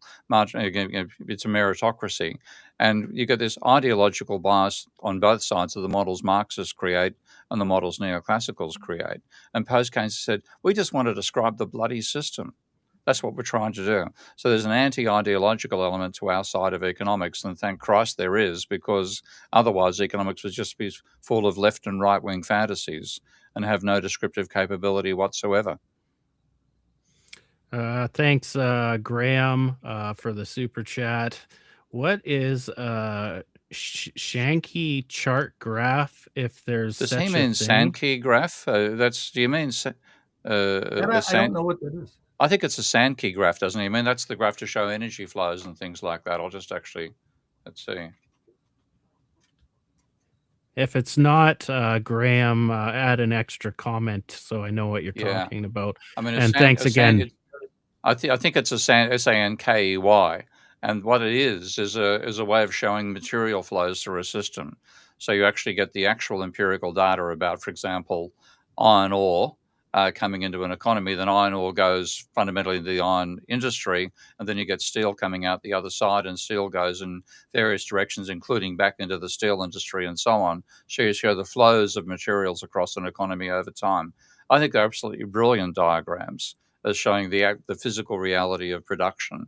But economists don't particularly use them because their models of production completely leave out the physical world to begin with. So I think that's what you mean. Just search for a Sankey diagram. You'll find a lot of good material about it on the web. It's very much an engineering way of thinking about the world. And Graham, if that wasn't what you were getting at, let us know in the comments. Do one more here.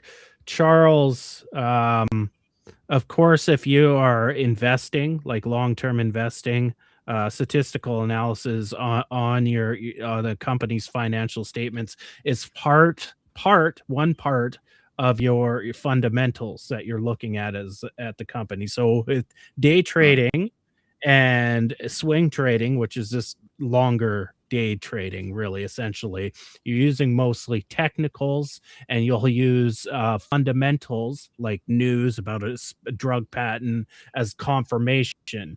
But what you're asking, if you're doing long-term investing, of course you're going to do whatever statistical. Everybody has a risk tolerance.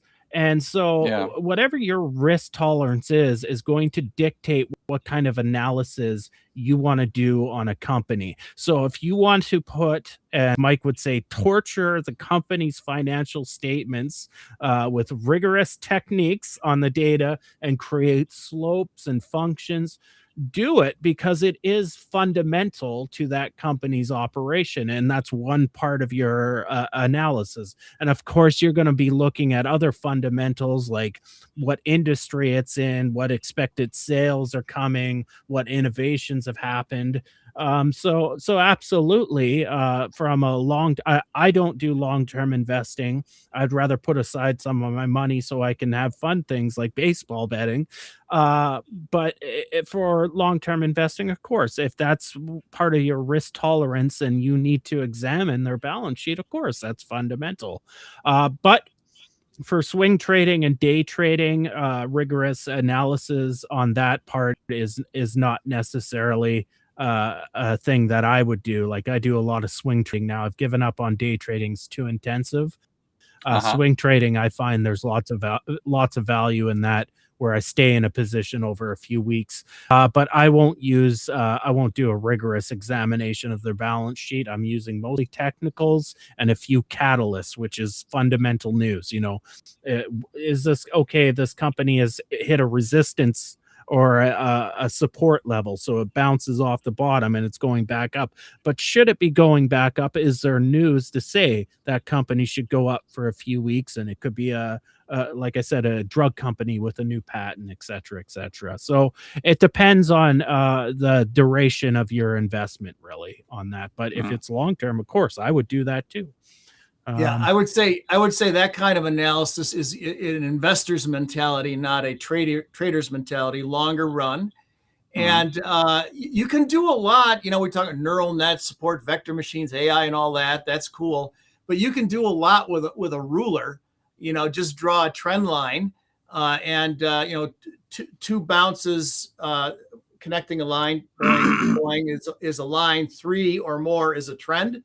And if it breaks the trend line up, time to buy.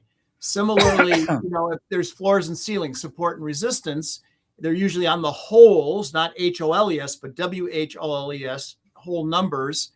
And you'll see that it'll trade up and it'll try and break through. And when it breaks through, time to buy, or short if it's going the other way. So you can do some very simple analyses. And literally back in the day, and I don't mean like 100 years ago, but in the 70s and 80s, they used rulers and drew lines on charts and did this sort of basic analysis.